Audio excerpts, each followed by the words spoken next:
Today is Father's Day, right?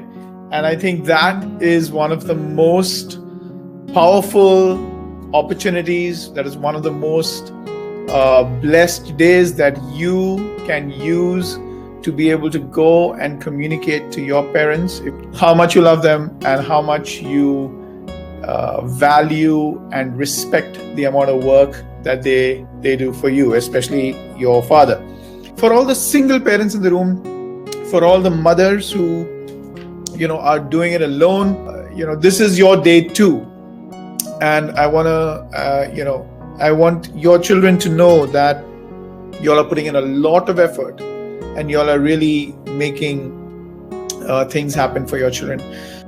If you look at it, the quality of a father, can be seen in the goals, dreams, and aspirations, not only what they have for themselves, but also what they have for their families.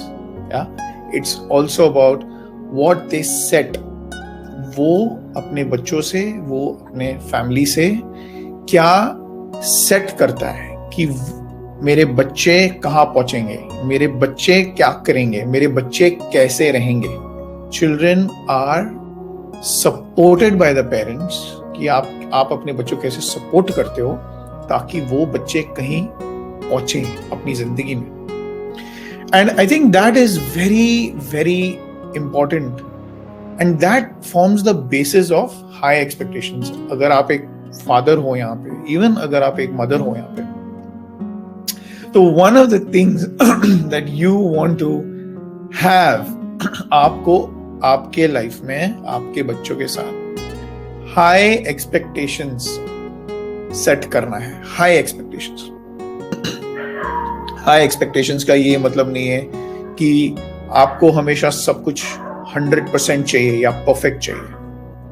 High expectations का ये मतलब है कि आप अपने बच्चों से you expect a better outcome. Okay, you tell your child, barabar baitho, talk properly, wear proper clothes. You're doing all this because आप अपने बच्चों को high expectations सिखाएं, right? That is what you're doing to your children. लेकिन ये भी आपको ध्यान देना है कि जब भी as a parent, as a father, as a mother, आप high expectations set कर रहे हो, तो आपको ये भी ध्यान देना है कि बच्चों के लिए वो प्यार, वो कंपैशन, वो एक्सेप्टेंस, वो इमोशनल सपोर्ट जो आपके बच्चों को चाहिए वो भी मिलना चाहिए. आज स्कूल्स में सारा ऑनलाइन टीचिंग हो रहा है एंड ऑनलाइन टीचिंग में बहुत सारे पेरेंट्स को ऐसा लग रहा है कि उनका जवाबदारी, उनका रिस्पॉन्सिबिलिटी काफी बढ़ गया है. इन दैट सेंस आप एक टीचर हो अभी आपके बच्चों के लिए, आप एक प्रिंसिपल हो अभी आपके बच्चों के लिए. अब आपको एक टीचर की तरह हमें ट्रेन करना पड़ेगा ताकि आपको वो सारे स्ट्रैटेजीज के बारे में नॉलेज हो कि एक टीचर बच्चों के साथ कैसा बिहेव करता है, ताकि आपके बच्चे को जो सपोर्ट चाहिए वो सपोर्ट उसको मिल सकता है. एंड एक टेक्निक ये है, उस टेक्निक को हम स्कैफोल्डिंग अप्रोच बोलते हैं. आपने शायद देखा होगा कि एक बिल्डिंग जब भी वो बनाते हैं, वो बिल्डिंग के बीच में बैम्बू का स्कैफोल्डिंग बनाते हैं. उसको हम स्कैफोल्डिंग बोलते हैं. कभी बैम्बू का होता है, कभी आयरन का होता है. और ये जो स्कैफोल्डिंग है वो कुछ समय के लिए यूज किया जाता है. It is not kept there all the time. Building का कॉलम्स और बीम्स और पिलर्स को हमेशा परमानेंटली रहता है, लेकिन जो बाहर से जो है वो सिर्फ बिल्डिंग के कंस्ट्रक्शन के टाइम हम डालते हैं. And that is called scaffolding. तो स्कैफोल्डिंग का मतलब क्या है? एक चीज को थोड़े थोड़े छोटे छोटे पोर्शंस में उसको काट के, चंकिंग, छोटे छोटे पीसेस को आप चंक करते हो. एक बड़ा सा टिश्यू पेपर का रोल है, आप यहाँ देख सकते हो, और उसको जब मैं छोटा छोटा पीस करता हूँ तो I am making it into chunks, इसको मैं चंकिंग बोलूंगा। बड़ा पीस है, उसको मैं छोटा छोटा चंक्स बना रहा हूँ, right. I am making small chunks out of this. तो ये सारे छोटे चंक्स हो गए, चंक्स, स्मॉल चंक्स। तो लर्निंग में, पढ़ाई में स्कैफोल्डिंग का मतलब चंकिंग होता है, छोटे छोटे चीजें तोड़ना।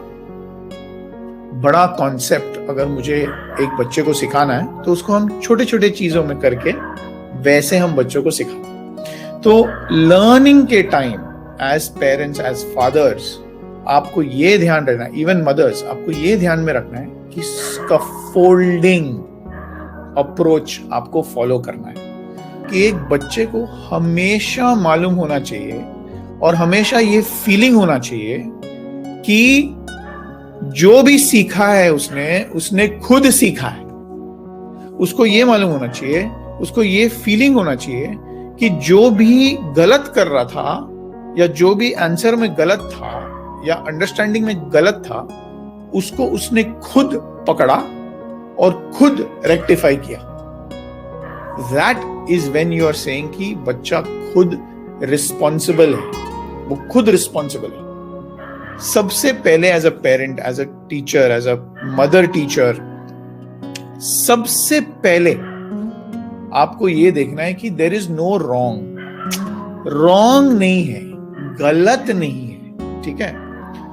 आपको ये भी देखना है कि आज अगर आपके बच्चे को कुछ समझ में नहीं आया या एक कॉन्सेप्ट समझ में नहीं आया, इसका मतलब ये नहीं है कि आज ही और अभी और इसी वक्त उसको रेक्टिफाई करना है। उसका ये मतलब नहीं है कि आज ही, अभी और इसी वक्त आप रेक्टिफाई नहीं करोगे तो वो जिंदगी भर वो गलत चीज ही करेगा या गलत चीज ही सीखेगा। मैं इतना आपको बता सकता हूं कि अगर आपका बच्चा पढ़ते वक्त या जो भी कुछ गलत किया है या कुछ गलत समझ में आया, कुछ गलत आंसर दिया, टेक इट इजी। आपको मेंटल नोट रखना है, मेंटल नोट रखना है, दिमाग में वो नोट रखना है कि ये चीज आपके बच्चे को नहीं आता है। और फिर धीरे धीरे स्कैफोल्डिंग अप्रोच यूज करके बच्चों के हाथ में जिम्मेदारी देके हमें धीरे धीरे वो गलत को सुधारना है। As parents, as teachers, do not rescue the child. या do not rescue the learner. Do not rescue the learner. इसका मतलब क्या है? अगर आपका बच्चा टेबल्स कर रहा है, 2 गुनी 2 3, आपको 2 गुनी 2 मालूम है, तुरंत आपको एकदम इमीडिएट जाके उसको बताना की जरूरत नहीं है 2 गुनी 2 3 है, 4 है, तुमको नहीं मालूम 4 है। 2 गुनी 2 3 है, आपको वो एक्सेप्ट नहीं करना है कि वो 3 है, लेकिन आपको वो माइनस भी नहीं करना है और ये भी नहीं बताना है कि वो गलत है। You don't have to look for perfection right now. आज अभी इसी वक्त सब परफेक्ट होना चाहिए, नहीं। 1-2 दिन यू कैन स्पेंड। इसमें बच्चों का जो शक्ति है, जो मन की शक्ति है, जो जिम्मेदारी है लर्निंग का, जो चीजें ढूंढने में जिसका उसका स्किल जो बढ़ता है, जो कॉन्फिडेंस बढ़ता है, और एक बार जब उसको वो आंसर मिलता है, वो अपना गलती जब खुद सुधारता है, तब जो लर्निंग होता है वो परमानेंट होता है। तब वो लर्निंग उसको एज अ बिल्डिंग स्कैफोल्ड कर करके वो एक नया लिटरली एक नया शक्ति आता है उसको, और वो हमें करना है। So as parents, as fathers, don't rescue your children.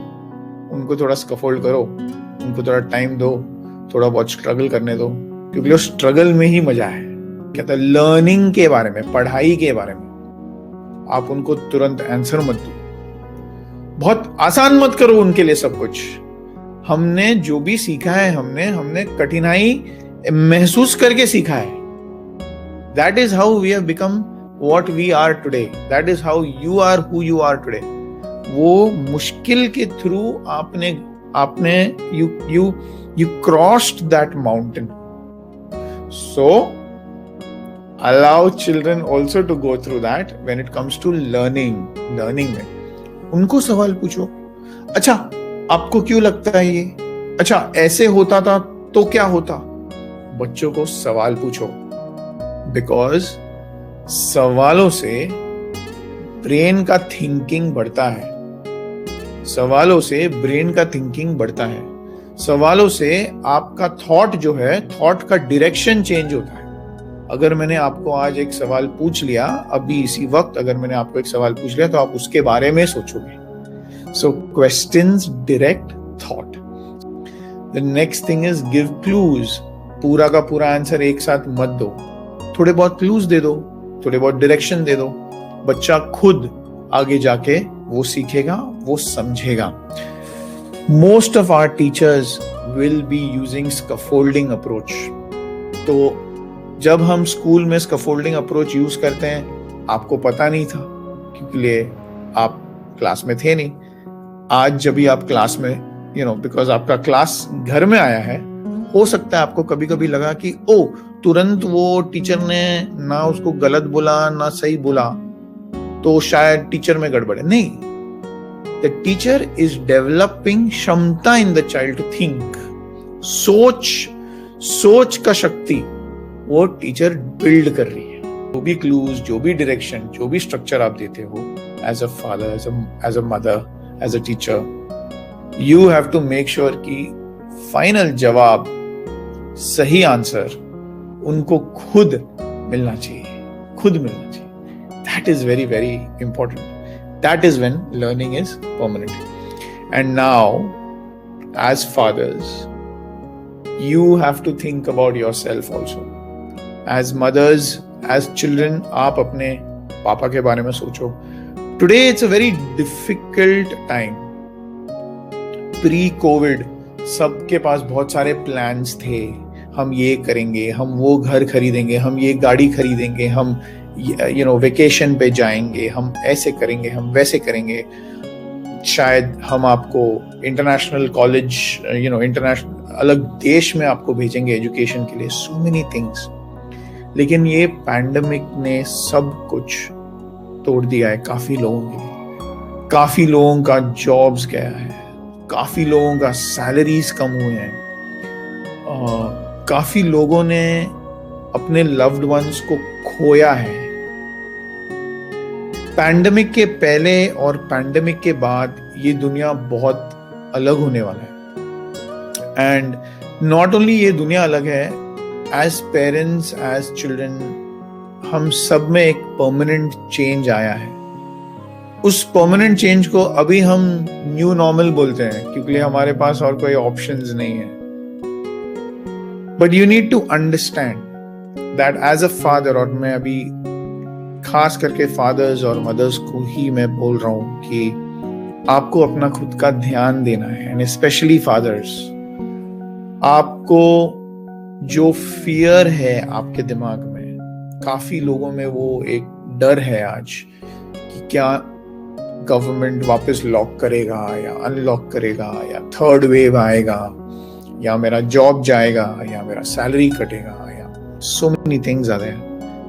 तो फियर का मतलब ये है, अगर मैंने आपको बताया कि आप जिस रूम में बैठे हो वहां पे एक सांप है, तो वो फियर है, वो आपका डर है। दैट इज डर, and that is a real thing क्योंकि आपके रूम में एक सांप है, सो आपको डर रहना है उसके बारे में। There has to be some this thing.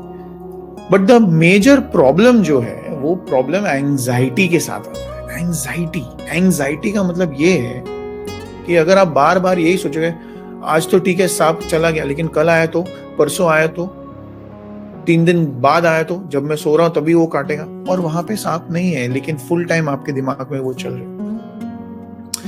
तो a lot of fathers today are in tension.